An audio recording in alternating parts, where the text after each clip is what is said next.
everyone, I am Sahna Kulkarni. Today again we will discuss the continued part of this chapter, that is nuclei, in this session 6.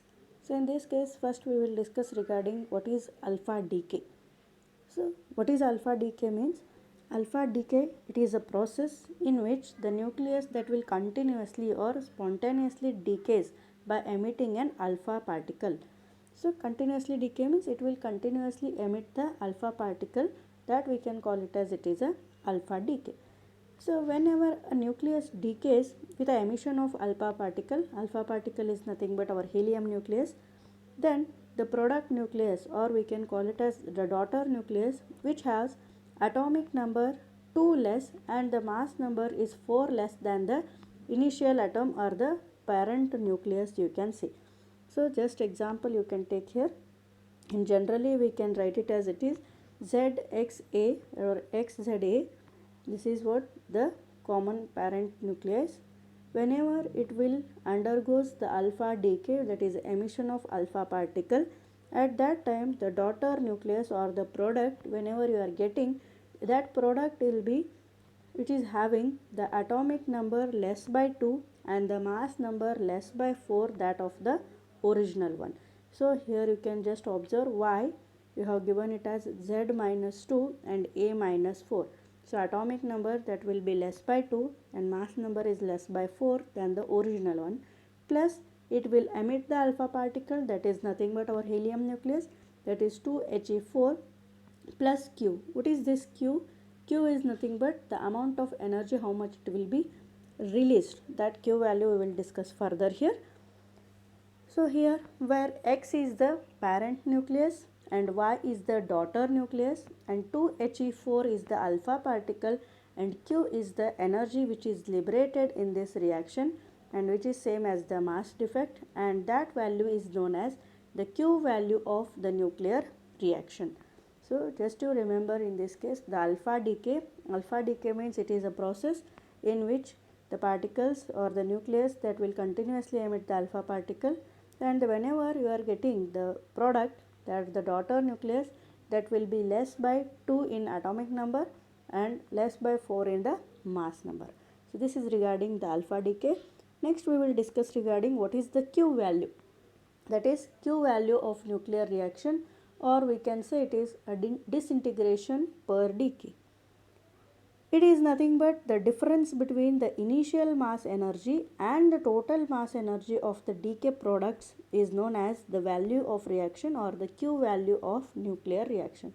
So here it is the difference between the initial mass energy to the total mass energy of the decay products, that will be given by, so Q is equal to, we can write it as it is mx minus my minus m alpha into c square. What is this mx? So mx is a mass of the parent nuclei, mi is the mass of the daughter nuclei, and m alpha, it is a mass of alpha particle. So how much amount of alpha particle that will be emitted out, and this value of reaction or the loss of the energy, it is of two types. How you can find out that two types? Just you can see here. First one, if the value of Q, if it is greater than 0, then if it is positive, then the reaction or the process, we can call it as it is a exothermic reaction or exothermic nuclear process or nuclear reaction. Hence whenever it is an exothermic, automatically the energy that will be released by the substance. In this case what happens? Hence the energy Q is released in this reaction. Already have studied this in also chemistry. The exothermic and endothermic reaction. Exothermic reaction, whenever it is possible, means it is depend upon the Q value. So if Q value is more than 0, means it is positive, then the reaction automatically, it can say it is an exothermic reaction. And once it is an exothermic reaction, the energy which will be liberated out from the substance. Coming to the next one, that is if the value, the Q value, if it is less than 0, then it is negative. If it is negative, then the reaction or the process, you can say it is an endothermic reaction. So endothermic reaction means in this case the energy is to supply, that is energy you have to supply to the substance to occur the entire reaction. So that Q value is of two types. So based on the Q value, you can understand whether energy is released or energy is absorbed or energy is supplied to that substance. So this is regarding the Q value of the nuclear reaction or the disintegration per decay. Next, we will discuss regarding the next decay, that is beta decay. So beta decay means the process of spontaneous emission of the beta particles from the radioactive nucleus, that is called as the beta decay. In this beta decay, there are two types. One is the electron emission that we can represent in the form of beta minus, and positron emission we can represent in the form of beta plus. So coming towards the first one, that is in beta minus decay, what happens? The neutron inside the nucleus that will be converted into the proton by emission of an electron, and similarly one anti-neutrino particle. Anti-neutrino particle, it is one elementary particle like our pi meson and all. The same thing here also, it is an anti-neutrino particle that will also emitted out. So remember, in beta minus, the neutron, whatever the neutron inside the nucleus it is there, that will be converted into the proton by emission of an electron as well as one anti-neutrino particle. And this kind of reaction that will occur in certain unstable nucleus which are having the mass number greater than 20. And similarly, just you can observe the reaction here, that is 0 and 1, that is nothing but the neutron that will be converted into the proton, that is 1 n raised to 0, and 0 is there, by emission of an electron, that is minus 1 e raised to 0 or E0 plus one anti-neutrino particle, that is a nu bar. So here we can write, since 0 n 1 is a neutron and 1 n 0 it is a proton, that is 1 H1, and minus 1 E0 it is an electron, or we can say it as a beta minus particle, and nu bar it is an anti-neutrino particle. So in this case, the beta minus decay, just you remember, in this case the neutron that will be converted into proton by emission of beta minus or an electron, and one anti-neutrino particle, that is nu bar. Example for this, we can say it is whenever thorium 90 234 that will be emitted, or this nucleus that will be the neutron that will be converted into the proton, and you are getting it as an potassium that is of protactinium that is of 91 234 by emission of an electron, that is minus 1 e raised to 0 plus 1 anti-neutrino particle. Similarly, one more example, that is a phosphorus, that is 1532. Once it will be emitted out with the electron, that will be given by sulfur 1632, and the electron will become out and anti-neutrino particle. So these are the examples for the beta minus decay. So remember, in beta minus, the neutron that will be converted into proton by emission of an electron as well as one anti-neutrino particle. Coming towards the beta plus. So in beta plus decay, a proton in the nucleus that will be converted, reverse process will be taken place here. So in this case, the proton in the nucleus that will be converted into neutron with the emission of positron and one neutrino, and this reaction that will be occurs rarely. So in this case, what happens? The proton 1 and 0 that will be converted into neutron, that is 0 and 1, by emission of a positively charged particle that is called as positron. So 1 e raised to E0, and another one a neutrino here, that is nu. The examples, since 0 and 1 it is a neutron, and 1 and 0 is a positron or a proton, 1 and 1, and plus 1 e raised to or E0 it is called as a positron or E plus, or we can say it is a beta plus particle, and nu is a neutrino particle. So the example for this, 11 sodium 22, whenever it will be undergoes the beta plus decay, you are getting it as 10 neon 22 plus 1 positron plus 1 neutrino particle that will be come out. Similarly, one more example, that is 9 ferrous 18 gives, whenever it undergoes beta plus decay, it gives O8 18 as well as one positron and one neutrino particle. So this is regarding the beta decay. Next we will discuss the further decay, that is gamma decay. So gamma decay, it is a process in which the excited nucleus make a transition to the state of lower energy by emitting a photon. Already you know that electrons, they will move from lower state to the higher excited levels. So once it is moved to the higher excited level, it will not continuously stay there itself. After certain time, it will come back to its lower state with the emission of certain radiation. So that we can call it as here the gamma decay. Means that emission of radiation is nothing but the gamma rays it will be emit out. So gamma decay, it is one process in which the excited nucleus that will make transitions to the lower state or lower energy level by emitting a photon which is of having energy certain few mega electron volt. And during this process there is a no change in atomic number as well as there is a no change in a mass number of the nucleus.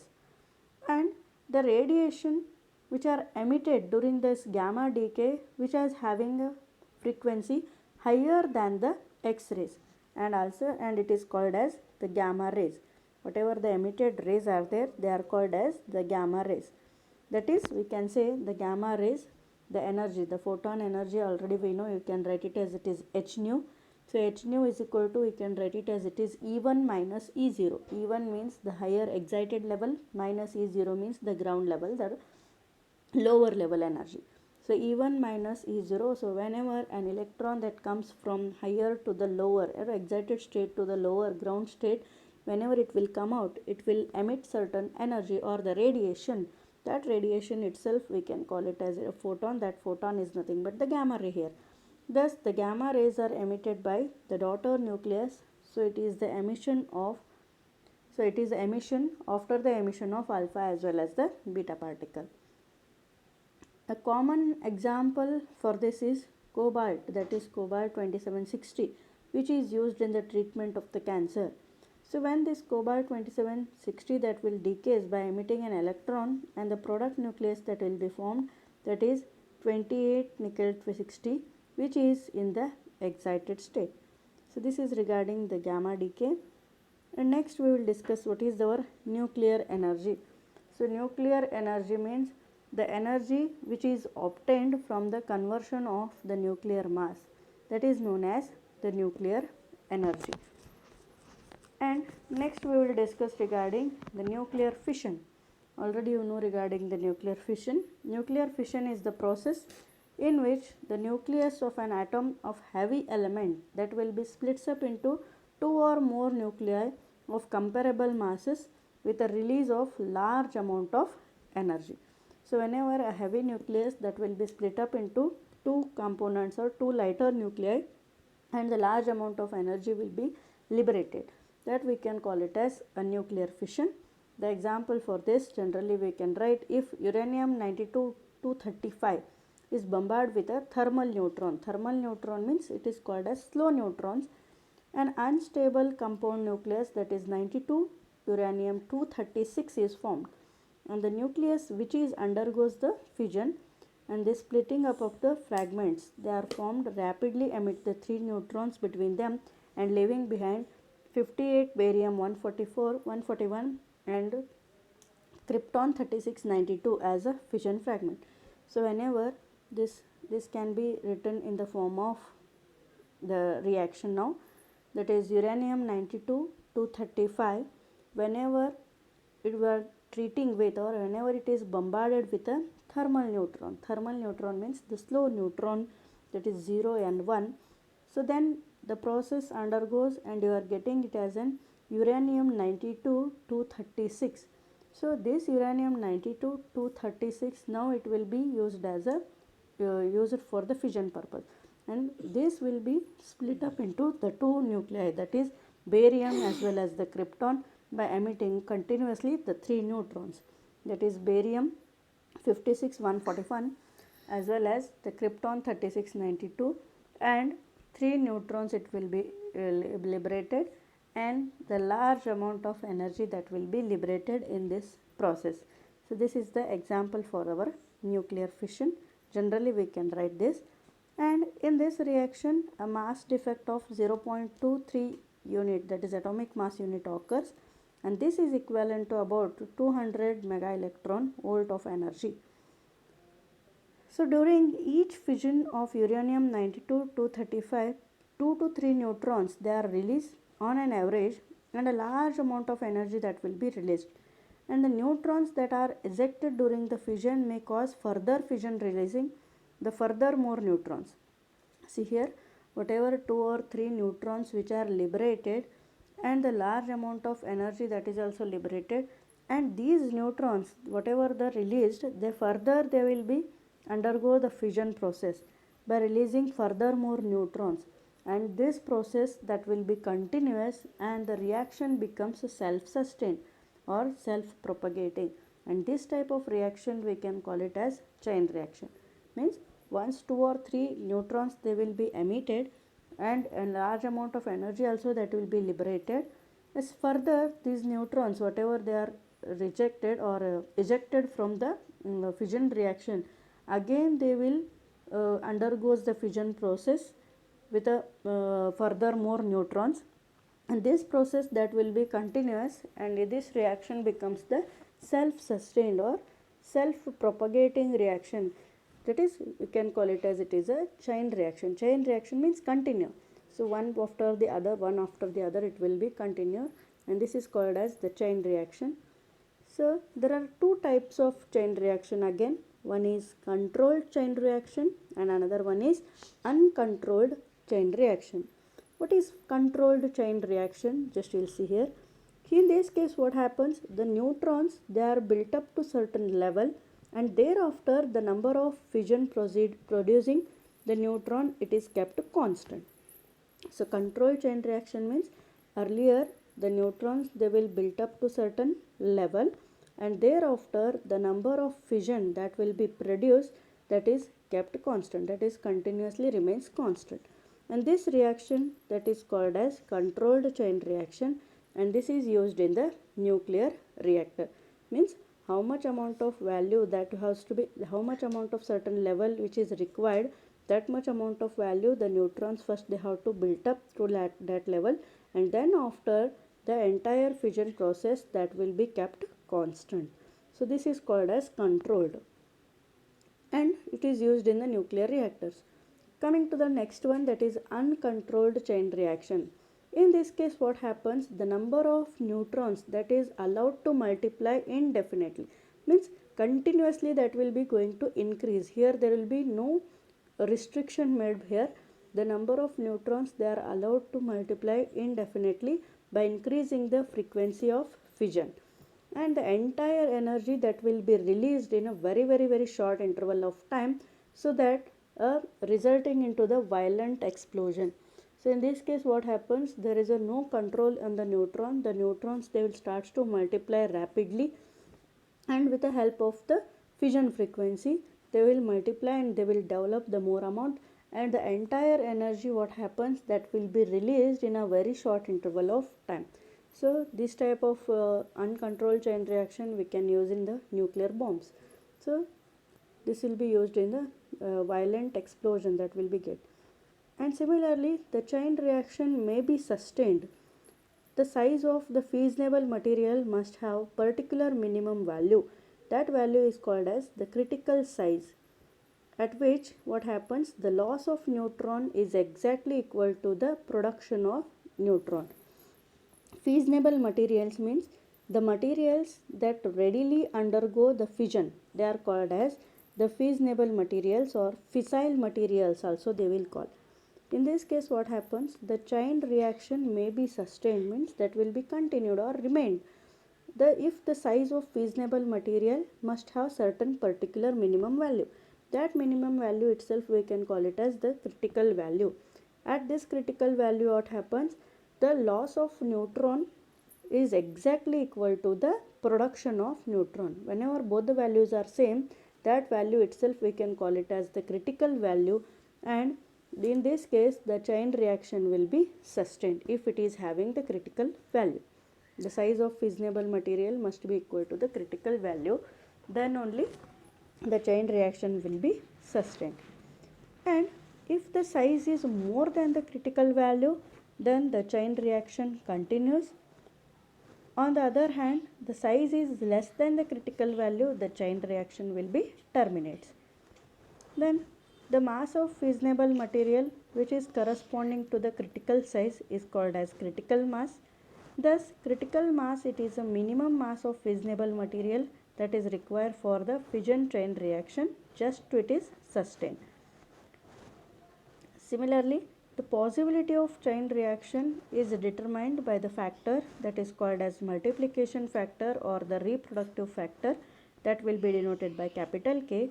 It is a measure of growth rate of the neutrons in the reactor. So, how the chain reaction that will be determined, it is called as it is a multiplication factor or the reproductive factor, that will be given by the that will be denoted by K, and that K will be given by the formula like this, that K is equal to the number of neutrons in any one generation divided by the number of neutrons in the preceding generation, or simply we can say this K value as the rate of production of neutron divided by the rate of loss of neutron. So, how much amount of neutrons they will be produced and how much amount of the neutrons they will be lost during this, that ratio itself we can call it as it is a K. Suppose if K is equal to 1, that is rate of production of neutron is equal to the rate of loss of neutron. So, both are same.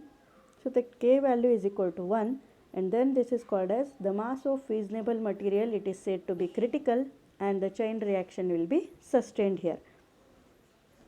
If K is less than 1, then the chain reaction stops, and if K is greater than 1, then the chain reaction which will be accelerated. Similarly, you just observe these two concepts here. I have given as a note, that is the neutrons which are liberated during the fission, they have an energy of about 2 mega electron volt, and they are called as fast neutrons. Similarly, thermal neutrons or the slow neutrons, they have energy of about 0.05 electron volt or less. They are called as thermal neutrons because they are in thermal equilibrium with their surroundings. So, this is regarding the nuclear energy as well as the nuclear fission, and similarly alpha, beta as well as the gamma decay. Just go through the video.